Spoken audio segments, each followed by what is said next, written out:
नमस्कार सभी को, कैसे हैं आप सब। आई होप आप सब बहुत अच्छे होंगे। झारखंड बोर्ड का 10th का रिजल्ट आ गया है और जैसे 10th का रिजल्ट आता है अब स्टूडेंट के बीच एक डिस्कशन शुरू हो जाता है कि अब 10th के बाद क्या करें। अभी झारखंड बोर्ड का तो रिजल्ट आ गया, लेकिन अब सीबीएसई का बोर्ड का भी रिजल्ट जो है बहुत नजदीक है और बच्चे 10th के रिजल्ट के बाद अक्सर ये सोचते हैं कि 10th के बाद हमें कोई करियर गाइडेंस मिल जाता, हमें कोई ऐसा रास्ता मिल जाता जिसको पकड़ के हम 11th-12th पढ़ना शुरू कर देते या फिर आगे हमें क्या करना है क्लैरिटी मिल जाती। तो ये वीडियो उसी बारे में है। इस वीडियो को शुरू करने से पहले एक रिक्वेस्ट है कि अगर कोई भी व्यक्ति, अगर कोई भी बच्चा आपके कांटेक्ट में है जो डाउट में है कि 10th के बाद क्या करें, उसने जस्ट 10th का एग्जाम दिया, उसका रिजल्ट आया, चाहे अच्छा रिजल्ट आया हो चाहे बुरा रिजल्ट आया हो, पढ़ना ही एकमात्र विकल्प है।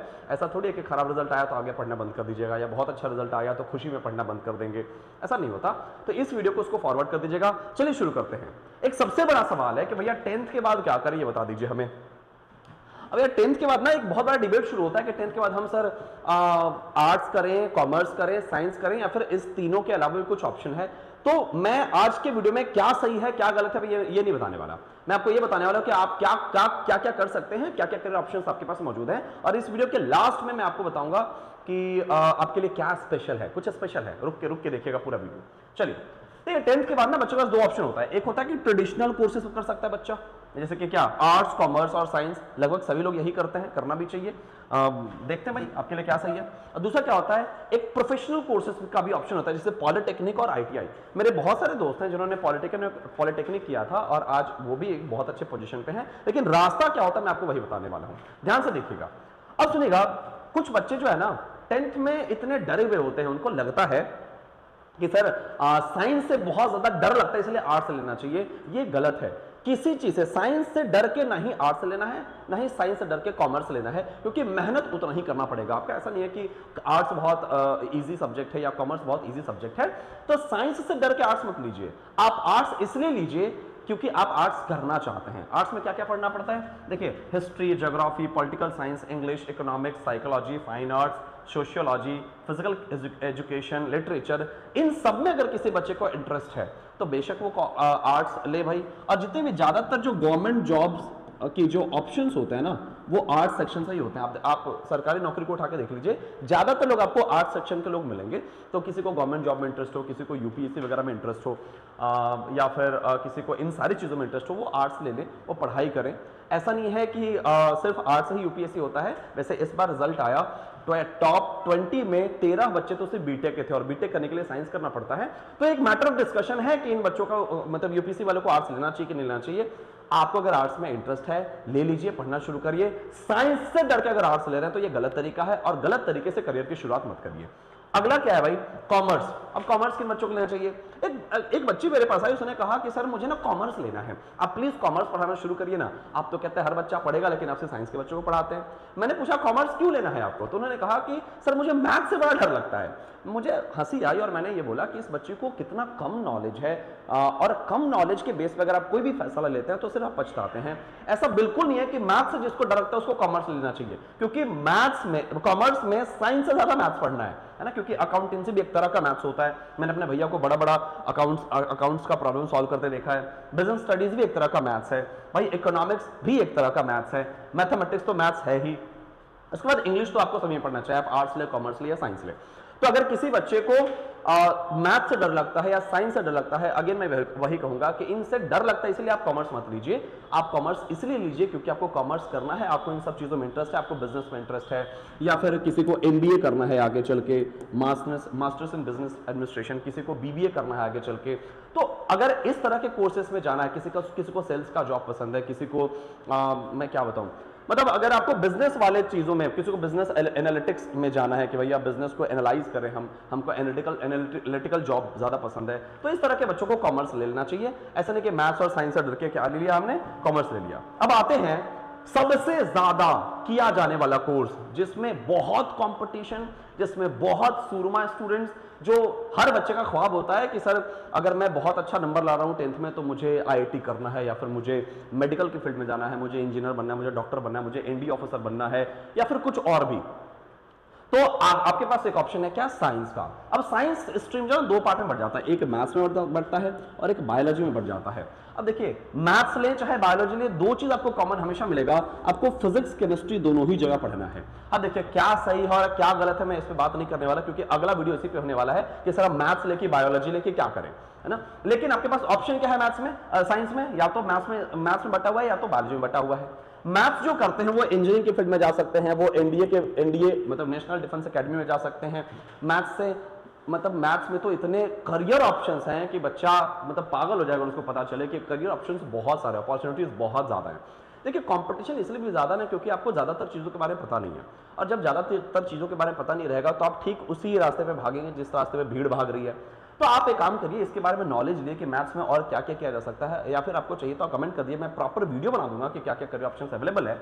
अगर किसी को नीट मेडिकल के फील्ड में जाना है, अगर किसी को नीट करना है तो बेशक उसको बायोलॉजी लेना चाहिए। लेकिन अब एक और मिसकॉन्सेप्शन है कि बायोलॉजी लेकर सिर्फ नीट किया जा सकता है, इसके अलावा और भी बहुत सारे करियर ऑप्शंस हैं। एक करियर पे मैं जो वीडियो बनाने वाला 2-3 दिन के अंदर, उसमें पूरे उसमें डिटेल में बातचीत करूंगा। लेकिन फिलहाल ये दो ऑप्शंस आपके पास मौजूद हैं। एक और सब्जेक्ट दोनों में ही कॉमन होता है, वो है इंग्लिश। आप चाहे मैथ्स ले चाहे बायोलॉजी ले, आपको इंग्लिश पढ़ना ही पड़ेगा। मतलब आप साइंस ले, कॉमर्स ले या फिर आर्ट्स ले, आपको इंग्लिश पढ़ना ही पढ़ना है। तो ये इस तरीके से आप अपना सब्जेक्ट का चुनाव कर सकते हैं। आप देख लीजिए आपको क्या पसंद है। अच्छा, कई बच्चे ना मैथ्स और बायोलॉजी दोनों ले लेते हैं।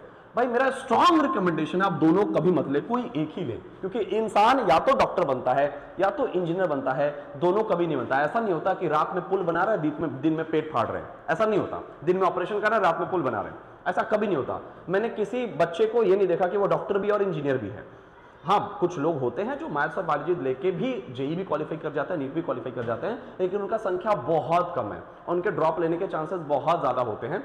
ऐसा मत सोचिए कि हम मैथ्स भी ले लेते हैं, बायोलॉजी भी लेते हैं, मेरे पास दोनों करियर ऑप्शंस अवेलेबल रहेगा। नहीं, आप पहले जांच पड़ताल कर लीजिए, पुख्ता इंफॉर्मेशन ले लीजिए, अपना इंटरेस्ट पता कर लीजिए कि आपको बायोलॉजी में ज्यादा इंटरेस्ट है कि आपका मैथ्स में ज्यादा इंटरेस्ट है। एक डेडिकेटेड वीडियो में ला रहा हूं इस पे। लेकिन फिलहाल एक स्ट्रॉन्ग रिकमेंडेशन ये रहेगा, मेरा ओपिनियन ये रहेगा कि आप दोनों साथ में ना ले, या तो सिंपल मैथ्स ले या तो सिंपल बायोलॉजी ले और अपने साइंस स्ट्रीम को आगे बढ़ाएं। अब देखिए ट्रेडिशनल कोर्सेज के अलावा आपके पास कुछ प्रोफेशनल कोर्सेज भी होते हैं, लाइक पॉलिटेक्निक भी कुछ लोग करते हैं। जैसे मेरा एक दोस्त था, उसने पॉलिटेक्निक किया, अभी वो बहुत अच्छे जगह पे इंजीनियर है, बहुत अच्छा पैकेज है उसका।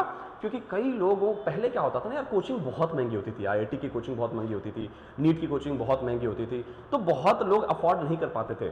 हमारे टाइम पे ऑनलाइन का भी जमाना नहीं था, मुश्किल लोग 20-25 MB का रिचार्ज कराते थे ताकि कुछ सर्च कर पाएं, और एक चीज सर्च करने में 2-2, 3-3, 4-4 मिनट लग जाता था।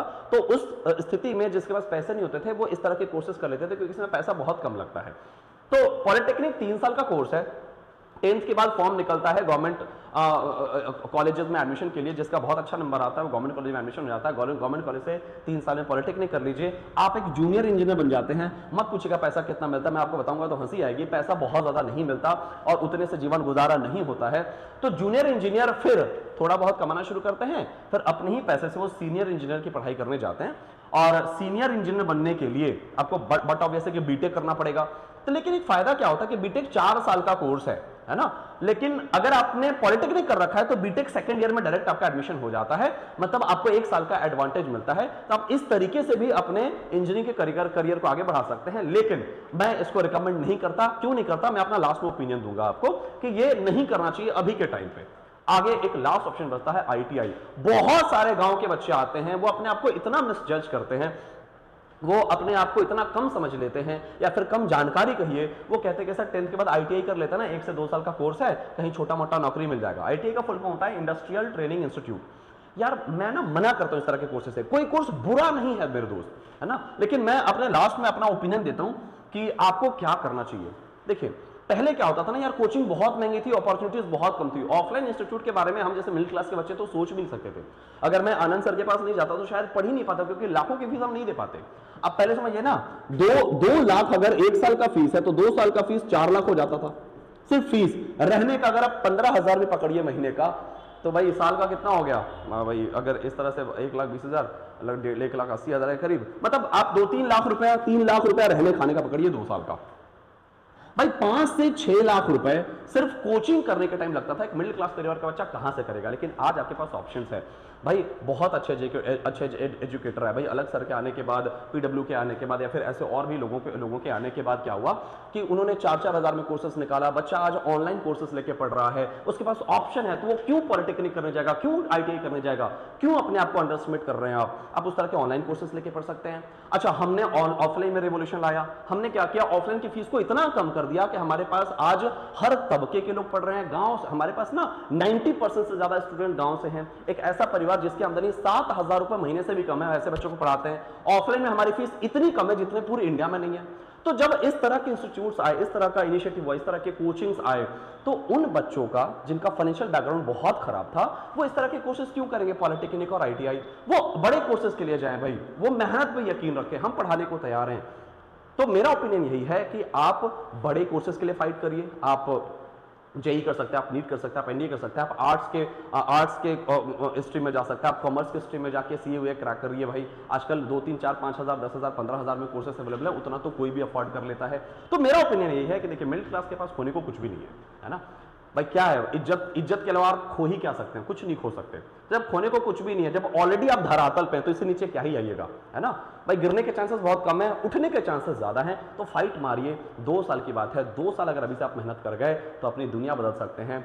आप अपने आप से सवाल पूछेगा कि ये 2 साल या 60 साल, इसका मतलब समझाता हूं, अगर ये 2 साल मेहनत कर ली आपने तो आपका 60 साल का जीवन बेहतर हो जाएगा। लेकिन अगर ये 2 साल आपने गलत डिसीजन ले लिया, ये 2 साल आपने मेहनत नहीं किया, तो आपका 60 साल का जीवन बहुत मुश्किल हो जाएगा। अब आप निर्णय लीजिए कि आपको 2 साल मेहनत करना है या 60 साल मेहनत करना है। आप देख लीजिए, जीवन से संघर्ष का कभी खत्म नहीं होगा, लेकिन एक बार अच्छी जगह पे पहुंच गया ना मेरे दोस्त, एक बार कुछ बन गया ना, तो संघर्ष का परिभाषा बदल जाएगा। फिर अलग चीजों के लिए परेशान रहेंगे, फिर दाल रोटी के लिए परेशान नहीं रहेंगे आप। मेरी जो है शुभकामनाएं आपके साथ हैं, आप अच्छा से डिसीजन लीजिए। और अगर कोई भी दिक्कत आती है, मुझे इंस्टाग्राम पे मेरे से सवाल पूछे, मैं वहाँ पे बता दूंगा आपको।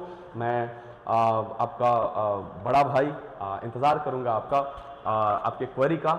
आज के लिए इतना ही, तब तक के लिए go and get your dreams.